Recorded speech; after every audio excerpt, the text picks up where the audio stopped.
नमस्कार दोस्तों, द्रोणाचार्य एकेडमी की करंट अफेयर्स टुडे क्लास में आप सभी का स्वागत है। आज 8 जून 2020 है और हम आपके लिए फिर से कुछ नए और इम्पोर्टेंट करंट अफेयर्स लेकर आए हैं। तो चलिए स्टार्ट करते हैं एक नए विचार के साथ। आज का विचार है कि आप यह नहीं कह सकते कि आपके पास समय नहीं है, क्योंकि आपको भी दिन में उतना ही समय मिलता है जितना समय महान व सफल लोगों को मिला है। You cannot say that you do not have time because you get the same amount of time in the day as the great and successful people get it. इसका मतलब यही है दोस्तों कि हम केवल इस बात का रोना लेकर बैठे रहें कि हमारे पास समय नहीं है इसलिए हम कुछ नहीं कर पाए, या हमारे पास समय नहीं था इसलिए हम ये काम नहीं कर पाए, अपनी ड्यूटीज़ को पूरा नहीं कर पाए। तो ये गलत है, क्योंकि जितने भी महान यानी ग्रेट और सक्सेसफुल पर्सन हुए हैं उनको भी वही 24 आवर्स मिले हैं जो आपको मिले हैं। बस उन्होंने उस टाइम को मैनेज किया और उसको यूटिलाइज़ किया, और हम उस टाइम का वेस्टेज करते हैं, उसको यूटिलाइज़ नहीं करते, केवल उसका वेस्टेज करते हैं। ओके, तो आपको इस बात का विशेष ध्यान रखना चाहिए कि आपका टाइम वेस्ट ना हो, और इसके लिए आपको टाइम मैनेजमेंट आना चाहिए। तो ध्यान रखिए, टाइम इज़ अ मनी। यदि आप उसे समझेंगे तो वो आपके लिए बहुत ज़्यादा फ़ायदेमंद होगा। तो चलिए स्टार्ट करते हैं करंट अफेयर्स। आज का फर्स्ट करंट अफेयर है, on which day world ocean day is observed. किस दिन विश्व महासागर दिवस मनाया जाता है? ऑप्शंस हैं 1 जून, 5 जून, 7 जून और 8 जून। तो आंसर है इसमें 8 जून। ओके, इसका आंसर है 8 जून। तो चलिए इसके बारे में थोड़ा बात करते हैं। 8 जून 2009 को पहला विश्व महासागर दिवस मनाया गया था, और इसके बाद प्रतिवर्ष 8 जून को ही विश्व महासागर दिवस मनाया जाने लगा। इसके लिए जो पहले बातें हुई तो इसमें 1992 में रियो डी जेनेरियो में एक पृथ्वी ग्रह नामक फोरम में इस बात का डिसीज़न लिया गया कि प्रतिवर्ष हम महासागर दिवस मनाएंगे। और फिर बाद में 2008 में यूएनओ यानी संयुक्त राष्ट्र महासंघ ने भी इस बात की पुष्टि कर दी और उसे आधिकारिक मान्यता भी दे दी कि हमें महासागर दिवस मनाना चाहिए।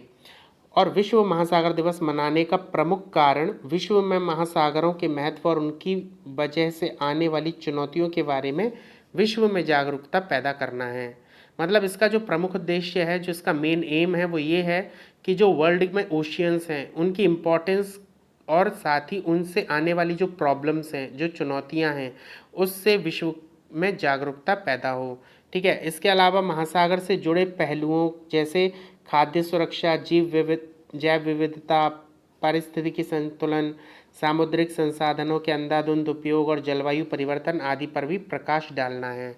मतलब यही है कि इसमें हमें खाद्य सुरक्षा यानी फूड सिक्योरिटी, जैव विविधता मतलब आपकी बायोडाइवर्सिटी है ना, आपकी परिस्थितिकी संतुलन यानी आपकी जो मेंटेनेंस है, आपकी पर्यावरण की जो संतुलन है ना, सामुद्रिक संसाधनों के अंधाधुंध उपयोग मतलब जो समुद्र से चीज रिसोर्सेज हमें मिलते हैं उनका हम अंधाधुंध मतलब बहुत ज़्यादा उपयोग करते हैं। ठीक है, जलवायु परिवर्तन पर, ये सब के बारे में इस दिवस पर बात की जाती है और इनसे जुड़े हुए पहलुओं को देखा जाता है। ठीक है, इसके बाद यूएन वर्ल्ड ओशियन डे 2020 की जो थीम है वो है इनोवेशन फॉर सस्टेनेबल ओशियन। मतलब हमें ओशियन को जैसा आज है वैसा ही हम अपनी पीढ़ी, आने वाली पीढ़ी को दें, तो इसके लिए हमें कुछ इनोवेशंस करने चाहिए। तो उसी के ऊपर आज की थीम है। ठीक है, तो इनोवेशन मतलब क्या होता है आप सभी को मालूम है, relating to the introduction of new method, ideas और प्रोडक्ट्स। मीन्स हम ऐसे कुछ न्यू आइडियाज़, ऐसे कुछ न्यू मेथड्स लेकर आएँ जिससे हम ओशियन को ख़त्म होने से बचा सकें, उसे प्रदूषित होने से बचा सकें। ओके स्टूडेंट्स, तो चलिए नेक्स्ट क्वेश्चन पर आते हैं। या हमारा नेक्स्ट क्वेश्चन है, on which day world food day is observed. विश्व खाद्य दिवस किस दिन मनाया जाता है? ऑप्शंस हैं 5 जून, 6 जून, 7 जून और 8 जून। इसका सही आंसर है 7 जून, यानी कल कल वर्ल्ड फूड सेफ्टी डे मनाया गया था। ओके, जिसे हिंदी में कहा जाता है विश्व खाद्य दिवस। ओके, तो चलिए 7 जून को विश्व खाद्य सुरक्षा दिवस मनाया जाता है। इसे संयुक्त राष्ट्र महासभा द्वारा दिसंबर 2018 में खाद्य और कृषि संगठन के सहयोग से अपनाया गया था। खाद्य और कृषि संगठन मतलब FAO, मतलब food and agricultural organisation. Food and agricultural organisation ने संयुक्त राष्ट्र की महासभा में, मतलब जो यूएनओ की जो असेंबली होती है, यूएन असेंबली है ना, उसमें खाद्य और कृषि संगठन FAO ने इस चीज़ का इस चीज़ के लिए सहयोग दिया कि दिसंबर 2018 को जो महासभा हुई उसमें FAO ने इस बात के लिए सहयोग दिया कि हमें 7 जून को विश्व खाद्य सुरक्षा दिवस मनाना चाहिए। ठीक है, इसके लिए पहली बार साल 2019 में इसे मनाया गया था। साल 2019 में इस दिवस को पहली बार मनाया गया था और इस हिसाब से 7 जून को दूसरी बार फूड सेफ्टी डे मनाने हम जा रहे हैं। क्लियर? WHO के अनुसार इससे फूड सेफ्टी को लेकर लोगों में जागरूकता फैलाई जा सकती है और विश्व स्तर पर फूड से होने वाली बीमारियों को भी हम ध्यान में रख सकते हैं। आज के समय में दूषित खाने और खाने की कमी से हज़ारों लोगों की जान चली जाती है। इसी के लिए संयुक्त राष्ट्र ने 2 एजेंसियां हैं उसकी, जिसमें एक है WHO जो हेल्थ से रिलेटेड है और दूसरी है खाद्य और कृषि संगठन जो FAO, जिसका जो पूरे विश्व में खाद्य और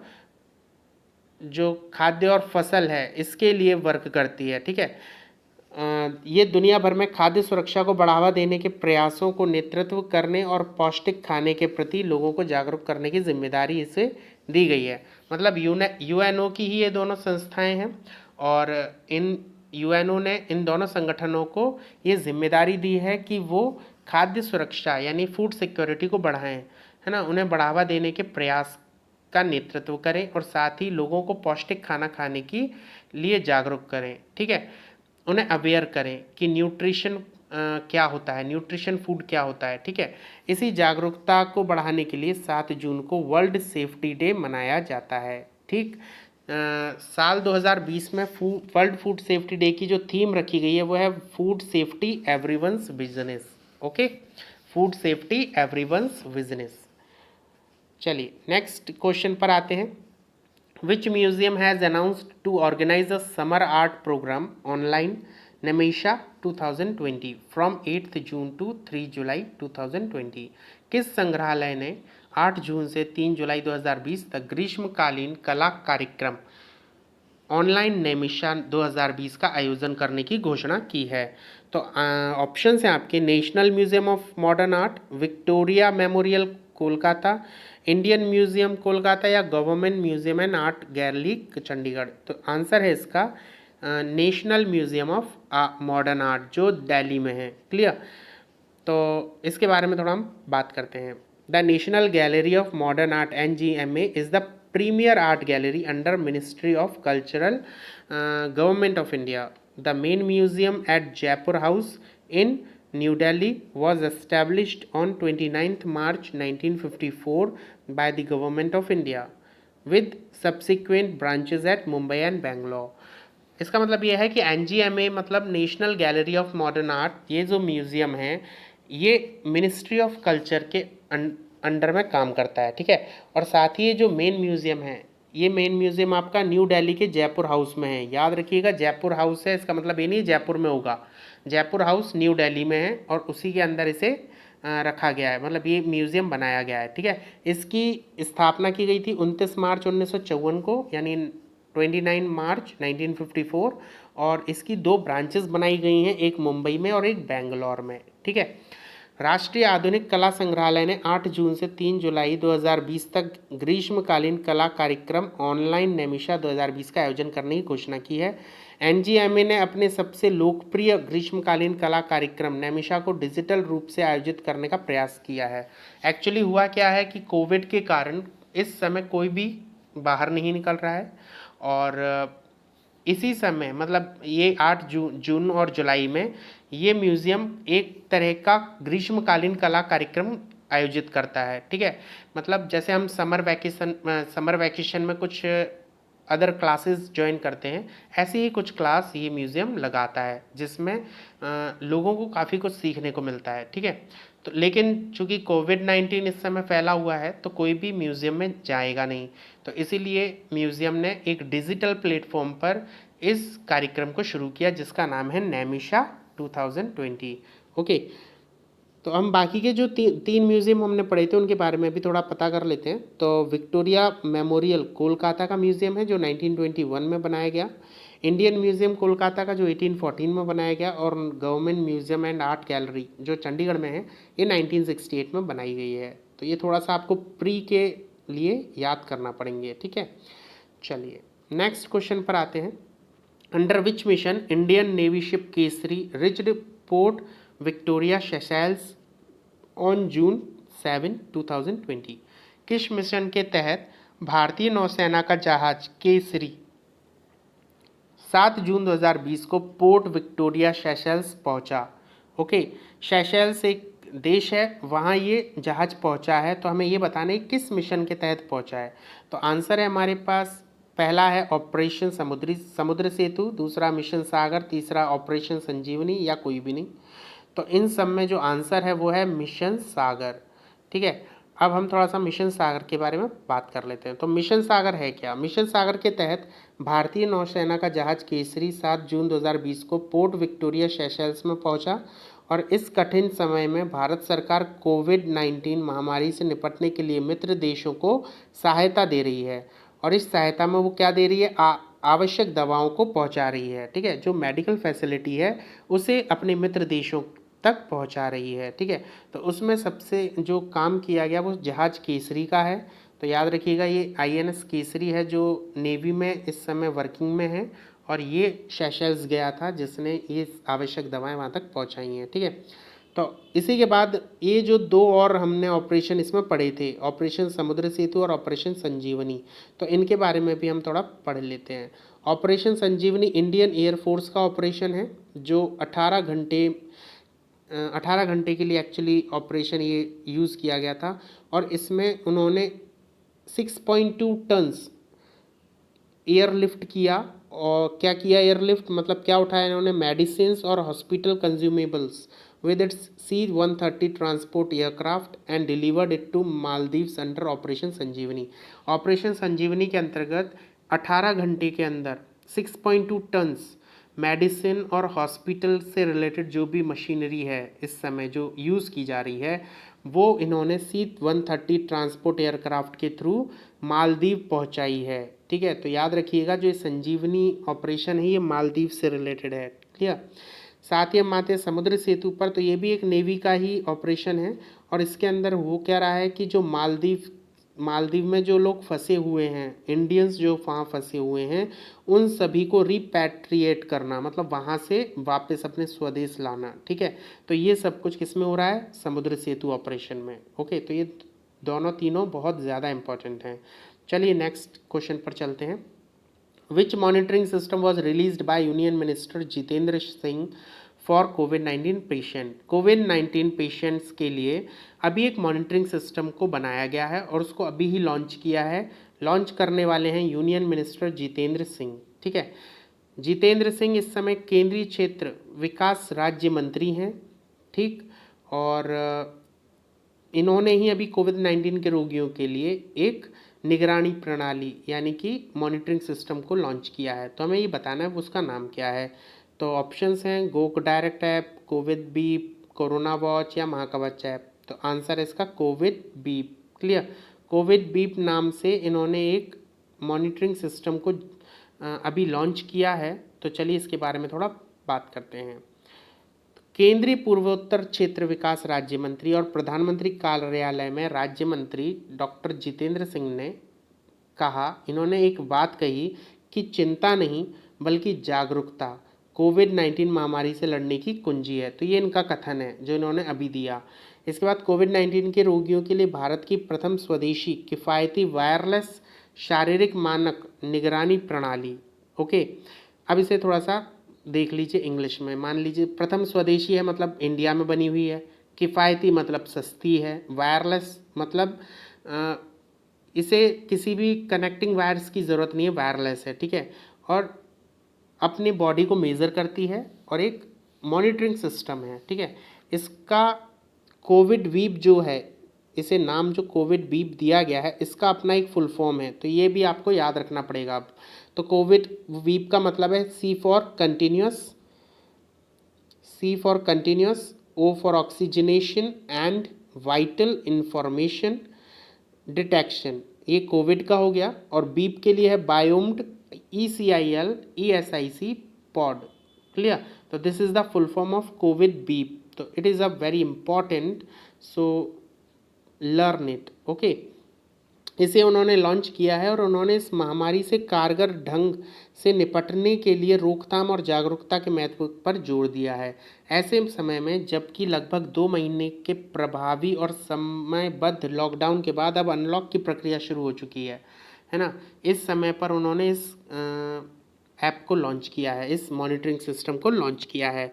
इसे जो डेवलप किया है वो उसे डेवलप करने वाले हैं ESIC medical college, IIT Hyderabad और परमाणु ऊर्जा विभाग, इन तीनों ने इस ऐप को लॉन्च किया है, क्लियर। तो चलिए आगे चलते हैं। Under which mission the Indian navy's INS Jalashwa has reached the port Tuticorin on 7 June 2020 with 700 Indian nationals from Male. उन्होंने कहा किस मिशन के तहत इंडियन नेवी का एक जहाज INS जलाश्व 7 जून 2020 को तमिलनाडु के तूतीकोरिन में 700 इंडियंस को लेकर पहुंचा, कहाँ से, मालदीव्स, माले से, ठीक है। तो हमें ये बताने किस मिशन के तहत हुआ है, तो ये अभी हमने पीछे ही पढ़ा था कि ये हुआ है ऑपरेशन समुद्र सेतु के तहत, क्लियर। ऑपरेशन समुद्र सेतु के तहत ये ऑपरेशन किया गया है, ठीक है। तो इसके बारे में आगे मुझे ज़्यादा कुछ बताने की ज़रूरत नहीं है, अभी हमने बात की थी। चलिए नेक्स्ट क्वेश्चन है, इसके बारे में थोड़ा सा और, लेकिन मैं फिर भी बता देता हूँ, देख लीजिए। भारतीय नौसेना द्वारा ऑपरेशन समुद्र सेतु के लिए तैनात किया गया INS जलाश्व माले मालदीव से 700 भारतीय नागरिकों को लेकर 7 जून 2020 को तूतीकोरिन बंदरगाह पर पहुंचा और वंदे भारत मिशन के तहत अब तक INS जलाश्व मालदीव और श्रीलंका से 2672 भारतीय नागरिकों को भारत ला चुका है। तो याद रखिएगा अभी तक ये कितने लोगों को ला चुका है, 2672, और कहाँ कहाँ से, मालदीव से और श्रीलंका से।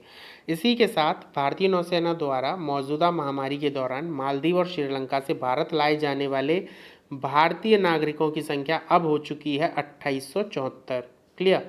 तो ये आपको थोड़ा सा याद रहना चाहिए कि जलाश्व जो ये INS जलाश्व है, इससे कहाँ कहाँ से भारतीयों को लाया जा रहा है, ठीक है।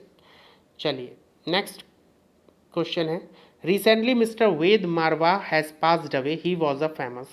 हाल ही में श्री वेद मारवा का निधन हो गया और ये प्रसिद्ध जाने माने क्या हैं, चीफ मिनिस्टर हैं, गवर्नर थे, स्पोर्ट्स पर्सन थे या कुछ नहीं। तो आंसर है यहाँ राज्यपाल, यानी कि गवर्नर। ये क्या थे, गवर्नर थे, क्लियर। तो चलिए इनके बारे में थोड़ा सा बात कर लेते हैं। He served as a governor of Manipur, Manipur में ये गवर्नर बनकर रहे 1999 से 2003 तक, मिजोरम में 2000 से 2001 तक, और 2003 से 2004 तक ये झारखंड के गवर्नर रहे। मतलब इन तीनों ही स्टेट में ये गवर्नर रहे हैं, ठीक। साथ ही इन्होंने NSG यानी नेशनल सिक्योरिटी गार्ड के डायरेक्टर जनरल का पद भी ग्रहण किया था 1988 से 90 तक, क्लियर। इसी के बाद इनको highest, 4th highest civil award भी दिया गया है, पद्मश्री 1989 में, ओके। इसके बाद यहाँ इन्होंने कुछ बुक्स भी लिखी हैं जिनमें हैं Indian in turmoil Jammu and Kashmir 2009 में, left extremism and north east and uncivil wars, pathology of terrorism in India. तो ये कुछ यहाँ पर इनकी बुक्स भी हैं, ओके। सो चलिए नेक्स्ट क्वेश्चन पर चलते हैं। A 10-member task force has been set up by the government to examine matters pertaining to the age of motherhood, imperatives of lowering maternal mortality rate and improvement of nutritional labels. Who will be headed it? सरकार द्वारा अभी हाल ही में मातृत्व की आयु से संबंधित मामलों की जांच, मातृ मृत्यु दर कम करने की अनिवार्यता और पोषण स्तर में सुधार के लिए 10 सदस्यीय कार्यबल का गठन किया गया है, जिसकी अध्यक्षता कौन करेगा, हमें ये बताना है। अभी एक्चुअली गवर्नमेंट ने एक टास्क फोर्स यानी एक टीम को सेटअप किया है और इस टीम में 10 मेंबर्स हैं, ठीक है। इसका काम क्या है, एग्जामिन करना। एग्जामिन क्या करना, एक तो मदरहुड की एज कि जो लेडीज़ हैं वो कितनी एज में मदर बन रही हैं, ठीक है। Imperatives of lowering maternal means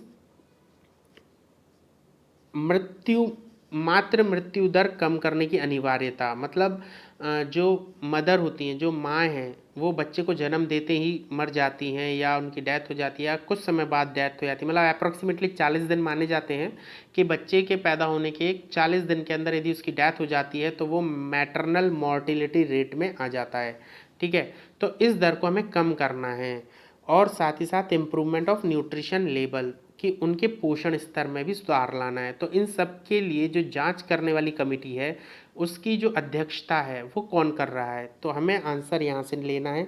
तो इसमें जो आंसर है वो है जया जेटली। जया जेटली इस टास्क फोर्स की अध्यक्ष होंगी यानी चेयरमैन होंगी, ठीक है। चलिए नेक्स्ट थोड़ा सा हम इसके बारे में पता कर लेते हैं। तो ये जो टास्क फोर्स है ये अपनी रिपोर्ट को 31 जुलाई को सबमिट करेगा, क्लियर। इसके बाद इसका जो काम होगा वो क्या क्या है एक बार फिर से देख लीजिए। It will examine the correlation of age of marriage and motherhood, clear, with health, medical babbling and nutritional status of mother and child during pregnancy, birth and thereafter. Key parameters like infant mortality rate, maternal mortality rate, total fertility rate, sex ratio, child sex ratio and any other relevant points pertaining to health and nutrition। मतलब ये है कि इस task force का बहुत सारे काम हैं, जिनमें से कुछ मेन ये हैं। पहला है जो लेडीज़ हैं उनकी शादी के समय और माँ बनने के समय पर एज उसका को रिलेशन होना, मतलब वहाँ पर हमें ये देखना है कि ये जो एज रखी गई है वो ठीक है कि नहीं। ऐसा तो नहीं पहले ही शादी कर दी गई हो, ठीक है, कम उम्र में वो माँ बन रही हो। तो ये सब हमें मतलब इस टास्क फोर्स को ये सब ऑब्जर्व करना है, ठीक है। साथ ही यहाँ पर उसे मेडिकल फैसिलिटीज़ पूरी प्रॉपर हैं या नहीं, ठीक है।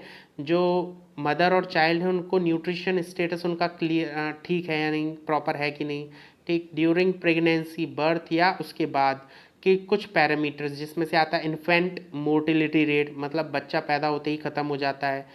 मैटरनल मोर्टिलिटी रेट मतलब जिसमें माँ ख़त्म हो जाती है।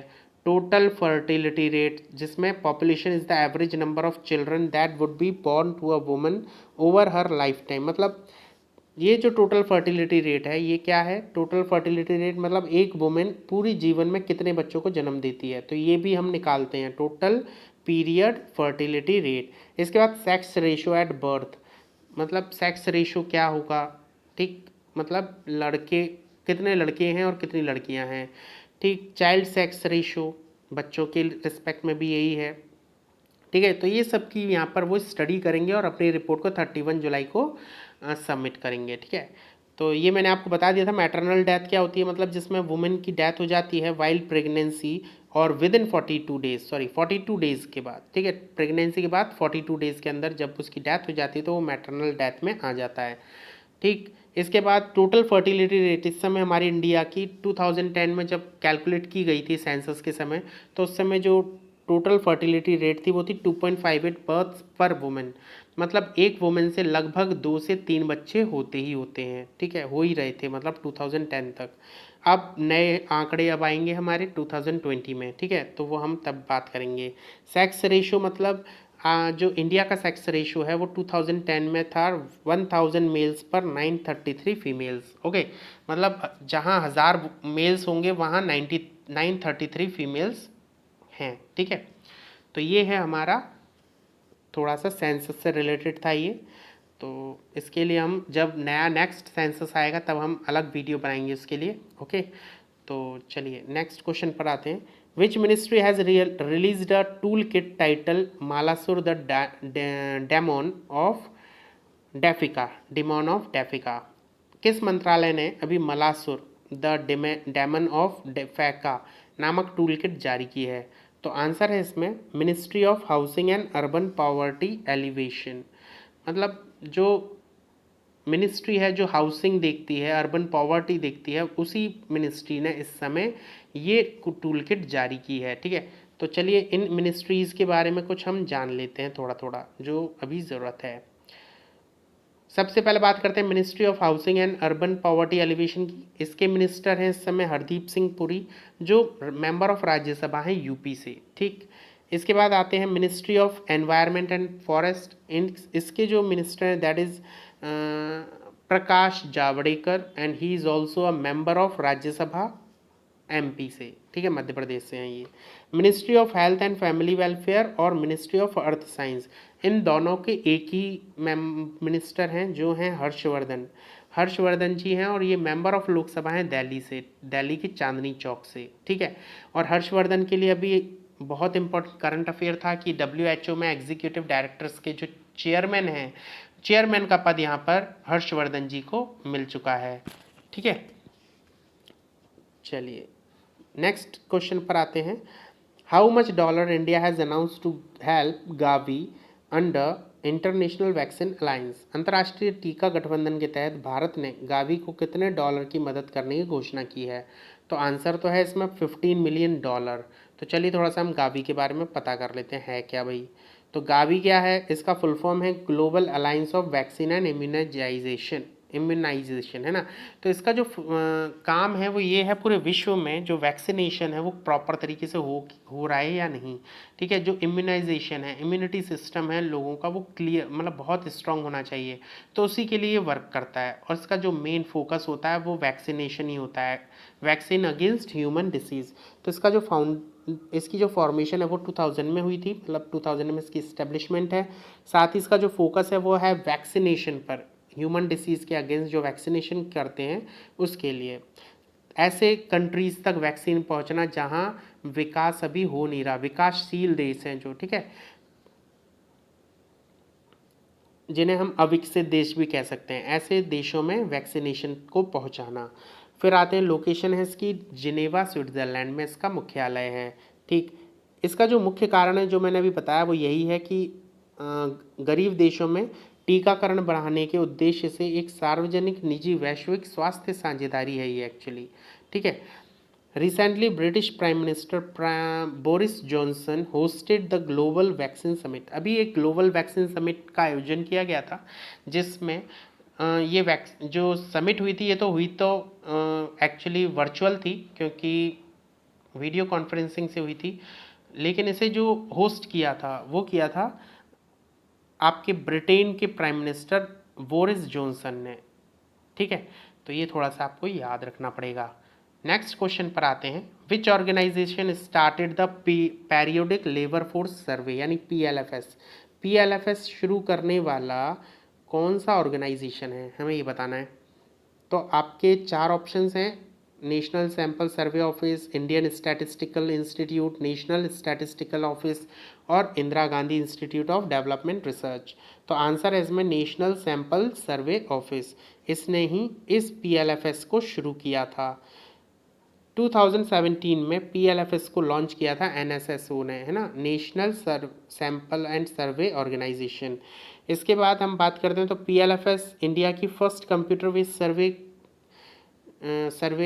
facility है, which gives estimate of key employment and unemployment indicators like the labor force participation rate, worker population ratio, proportion unemployed and unemployed rate in rural household annually and quarterly basis for the urban households। उन्होंने कहा जो PLFS है ये India की पहली computer based सर्वे system है, और इससे क्या होता है कि ये एम्प्लॉयमेंट और अनएम्प्लॉयड दोनों का डाटा देता है हमको। ठीक है, और ये जो डाटा है ये रूरल हाउस होल्ड यानी जो गांव का है, गांव के जब हम बात करते हैं तो गांव में ये डाटा एनुअली आता है, मतलब पूरे वर्ष में एक बार आता है, और वहीं ये शहरों में क्वार्टरली आता है, मतलब 4 बार ये चलता है। ठीक है, पीएलएफएस भारत का पहला कंप्यूटर आधारित सर्वेक्षण, ये मैं बता ही चुका हूँ, और इसका जो मुख्य काम है वो वही है, श्रम बल की भागीदारी दर, श्रमिक जनसंख्या अनुपात, बेरोजगारों और बेरोजगारी दर का अनुमान, मतलब दोनों के बीच में रेशो, एम्प्लॉयमेंट और, तो यहाँ तक आपको समझ में आ गया होगा। ठीक है, चलिए नेक्स्ट क्वेश्चन पर पढ़ते हैं। यूनियन पावर मिनिस्टर आर के Singh on Friday launched I commit initiative for building an energy resilient future. बिजली और नवीकरणीय ऊर्जा राज्य मंत्री आर के सिंह ने अभी विश्व पर्यावरण दिवस जो 5 जून को हमने मनाया था उस दिन इन्होंने एक आई कमिट नाम की पहल को शुरू किया था। इस पहल की जो शुरुआत है, ये जो इनिशिएटिव है, इसका जो उद्देश्य है वो ये है कि भविष्य में ऊर्जा दक्षता, नवीकरणीय ऊर्जा यानी रिन्यूएबल रिसोर्सेज, स्थिरता की ओर बढ़कर एक मजबूत और लचीली ऊर्जा प्रणाली का विकास करना। मतलब इसका जो मुख्य उद्देश्य है वो ये है कि हम ऊर्जा दक्षता में निपुण हो सकें, मतलब ऊर्जा को प्रोड्यूस करने में यानी एनर्जी प्रोडक्शन में हम सबसे आगे हो सकें, साथ ही रिन्यूएबल रिसोर्सेज को सबसे ज़्यादा हम यूज़ कर सकें। तो इस तरह के कुछ उद्देश्य हैं इस आई कमिट इनिशिएटिव के, ठीक है। तो याद रखिएगा इसे लॉन्च किसने किया है? पावर मिनिस्ट्री ने, क्योंकि पावर मिनिस्टर ने यहाँ इसको लॉन्च किया है जो है आर के सिंह, ठीक है। इस पहल की जो जिम्मेदारी है वो है एनर्जी एफिशिएंसी सर्विस लिमिटेड की, ठीक। साथ ही इसमें सरकारों का, कॉरपोरेट्स का, बहुपक्षीय और द्विपक्षीय संगठनों का, थिंक टैंकों के साथ साथ इंडिविजुअल्स सभी को इसमें शामिल किया गया है, और जिससे भारत के लिए एक नई ऊर्जा का निर्माण किया जा सके, ठीक है। तो इसमें सभी लोगों को इसमें क्या किया है? जोड़ा गया है, ताकि हर व्यक्ति इसमें अपना एक आइडिया दे सके और हम एक नई ऊर्जा का निर्माण कर सकें। क्लियर? तो यहाँ तक आपको ये चीज़ समझ में आ गई होगी। चलिए नेक्स्ट न्यूज़ पर आते हैं।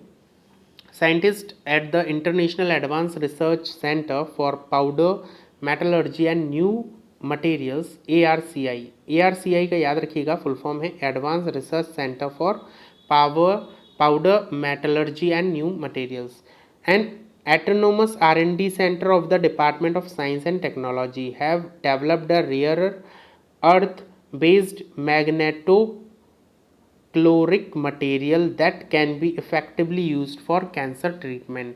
अभी हाल ही में 2 इंस्टीट्यूट हैं, एक है आपका ARCI यानी इंटरनेशनल एडवांस रिसर्च सेंटर और दूसरा है department of science and technology. इन दोनों ने मिलकर एक बहुत ही दुर्लभ मटेरियल खोज निकाला है जिसे मैग्नेटोकैलोरिक मटेरियल कहा गया है, और इसका यूज़ वो कैंसर के ट्रीटमेंट में करेंगे, ठीक है। अभी करेंगे कैसे, तो वो थोड़ा सा मैं भी आपको बताता हूँ। सबसे पहले ये देखिए, चिकित्सा सामग्री के क्षेत्र में तरक्की से चुंबकीय हाइपरथर्मिया यानी असाधारण रूप से उच्चतम तापमान को बढ़ाना का विकास होगा, जिससे कैंसर के इलाज में कीमोथेरेपी जैसी प्रक्रिया के दुष्प्रभावों के मुद्दों का समाधान निकालने की कोशिश की जा सकती है। मतलब इसमें क्या है कि मैग्नेटोकैलोरिक मटेरियल जो है ये एकदम हमें क्या देता है? टेम्परेचर देता है, और थोड़ी ही देर बाद ये, मतलब इसकी एक कंडीशन है, उसी के बाद ये होता है, तो मैं भी बताऊंगा आपको। लेकिन इसमें इसका जो मुख्य काम है वो है टेम्परेचर देना, क्योंकि हम कीमोथेरेपी में क्या करते हैं? कैंसर पेशेंट के संग उसको क्या देते हैं? एक थेरेपी देते हैं, टेम्परेचर, एक हाई टेम्परेचर करके उसे थेरेपी दी जाती है, जिससे जो कैंसर यानी जो आपकी कैंसर वाली जो सेल्स हैं उनको ख़त्म किया जा सके, ठीक है। तो वही काम हम इधर मैग्नेटोकैलोरिक मटेरियल से करेंगे, क्योंकि कीमोथेरेपी का दुष्प्रभाव पड़ता है शरीर पर, है ना, बॉडी पर, लेकिन मैग्नेटोकैलोरिक मटेरियल का नहीं पड़ेगा। तो चलिए थोड़ा सा हम जान लेते हैं इनके बारे में। Typically temperature of 40 to 45 degree centigrade are needed to kill tumor cells, ठीक। However, the lack of temperature control is a major drawback in magnetic hyperthermia, abnormally high temperature, which can damage healthy cells in the body and also lead to damage such as increased blood pressure। मतलब ये जो हम chemotherapy करवाते हैं तो उसमें होता क्या है एक्चुअली, हमें मोस्टली 40 से 45 डिग्री सेंटीग्रेड तक का टेम्परेचर चाहिए ट्यूमर सेल्स को ख़त्म करने के लिए, ठीक है। तो इसमें क्या होता है कि जो सेल्स हैं वो इकट्ठी होती चली जाती हैं और वो कैंसर का रूप ले लेती हैं, ठीक है। तो उस कैंसर की सेल्स को ख़त्म करने के लिए क्या किया जाता है? एक हाई टेम्परेचर को उस पर अप्लाई किया जाता है, जिसके कारण वो सेल्स ख़त्म हो जाते हैं। लेकिन डिसएडवांटेज ये है कि इतने टेम्परेचर के कारण, क्योंकि वो टेम्परेचर एकदम कम भी नहीं हो पाता। जब हम उसे कम करने की कोशिश करते तो अभी वो कम नहीं हो पाता है इतनी जल्दी। तो वहाँ पर क्या होता है, जो हेल्दी सेल्स हैं हमारी वो भी ख़त्म होना शुरू हो जाती हैं और साथ ही हमारा ब्लड प्रेशर भी इंक्रीज़ होने लगता है। तो इससे क्या थोड़े से दुष्परिणाम हैं। उसी को सॉल्व करने के लिए क्या किया गया, ये जो नई जो टेक्निक है इसका यूज़ करेंगे हम। इसी के साथ these problems can be overcome by using magnetocaloric material as it provides controlled heat.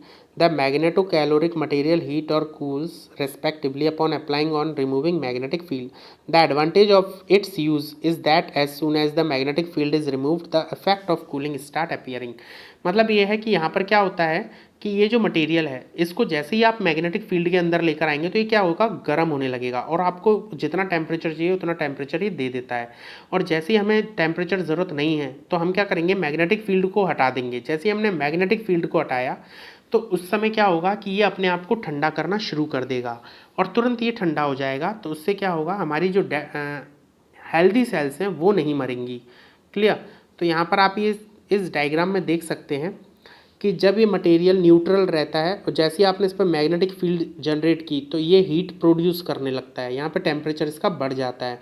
जैसे ही टेम्परेचर बढ़ता है और इसको हमने क्या किया, मैग्नेटिक फील्ड को रिमूव किया तो इसका टेम्परेचर गिर जाता है अगेन और वापस से क्या हो जाता है, कूल हो जाता है, मतलब ठंडा हो जाता है। ठीक है, तो ये प्रोसेस बहुत जल्दी होती है।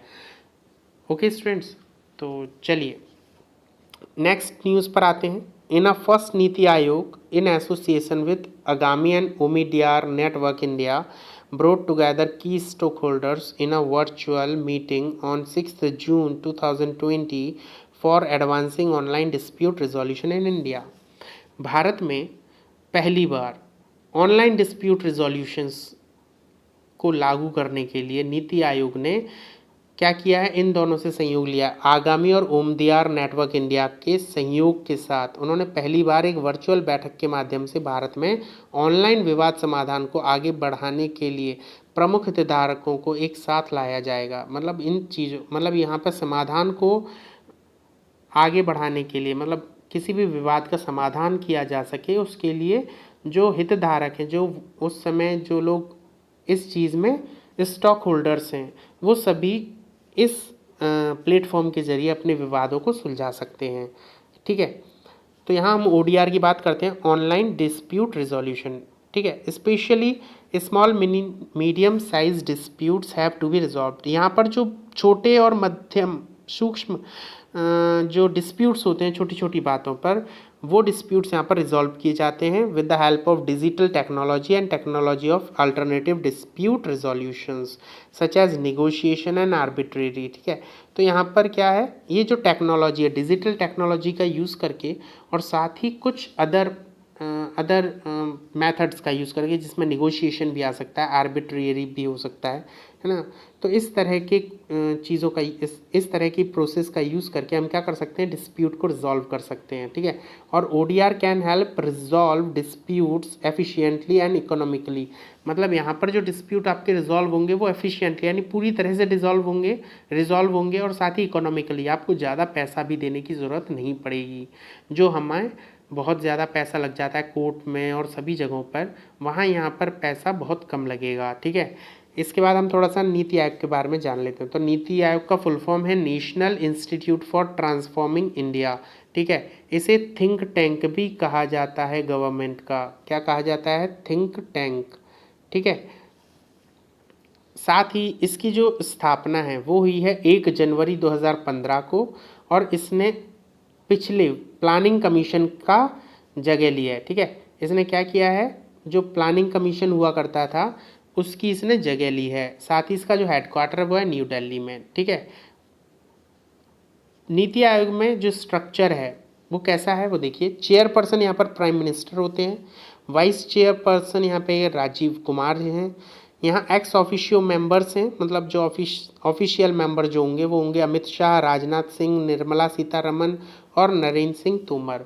वहीं स्पेशल इन्वाइटीज़ मतलब जिनको गेस्ट के तौर पर बुलाया जाएगा वो हैं नितिन गडकरी, पीयूष गोयल, थावरचंद गहलोत और राव इंद्रजीत सिंह।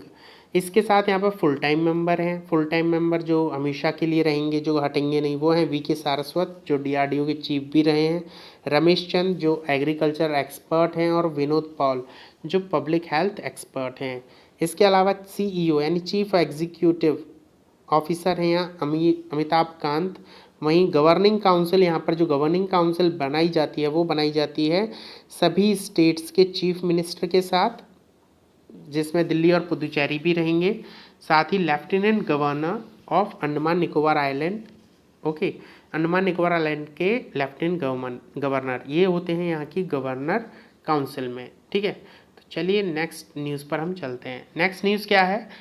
एपी यानी Andhra Pradesh chief minister Y S. Jagan Mohan Reddy launches India's first online management platform. ठीक है, मतलब जो आंध्र प्रदेश के चीफ मिनिस्टर हैं वाई.एस. जगन मोहन रेड्डी, इन्होंने अभी भारत का पहला ऑनलाइन वेस्ट मैनेजमेंट प्लेटफॉर्म तैयार करवाया है। ठीक है, उसे लॉन्च किया है, इन्होंने लॉन्च किया है, और इसको जो नाम दिया गया है वो है APEMC, मतलब इसके थ्रू ये चलाया जाएगा, Andhra Pradesh environment management corporation, इसके थ्रू इस ऑनलाइन वेस्ट मैनेजमेंट प्लेटफॉर्म को चलाया जाएगा। ठीक है, इसे भी एनवायरनमेंट डे पर लॉन्च किया गया था, और ये 100% safe disposal of industrial toxic waste, इसका जो मेन मोटिव है वो यही है कि पूरी तरह से 100% डिस्पोज किया जाए जो इंडस्ट्री से आपका टॉक्सिक वेस्ट, यानी कि जो जहरीला रसायन या जहरीला जो कचरा निकलता है, उसको पूरी तरह से 100% डिस्पोज किया जा सके, इसका ये काम होगा। ठीक है, थोड़ा सा हम इसके बारे में बात कर लेते हैं। तो state department of environment management यानी APEMC will take over responsibility of the online platform, ये रिस्पॉन्सिबिलिटी लेने वाला है। APEMC has set up government company to handle the industrial waste and will work in coordination with Andhra Pradesh pollution control board, यानी ये जो APEMC है ये APPCB के साथ मिलकर काम करेगा। ठीक है, APPCB का फुल फॉर्म है Andhra Pradesh pollution control board. ठीक है, और ये दोनों मिलकर इस चीज़ के लिए काम करेंगे। यहाँ हम आंध्र प्रदेश के गवर्नर हुए हैं विश्वा भूषण हरिचंद। ठीक, यहाँ पे नेशनल पार्क हैं Papikonda national park, Rajiv Gandhi national park और श्री वेंकटेश्वर नेशनल पार्क। ठीक है, तो यहाँ तक आपने जान लिया होगा। तो चलिए, वक्त हो गया है जाने का। तो thank you everyone and best of luck for your exams. And यदि आपको वाकई में वीडियो थोड़ी भी अच्छी लगी हो तो प्लीज़ लाइक कीजिए, and please subscribe my channel and press the bell icon button also to get my new videos. Okay, thank you everyone.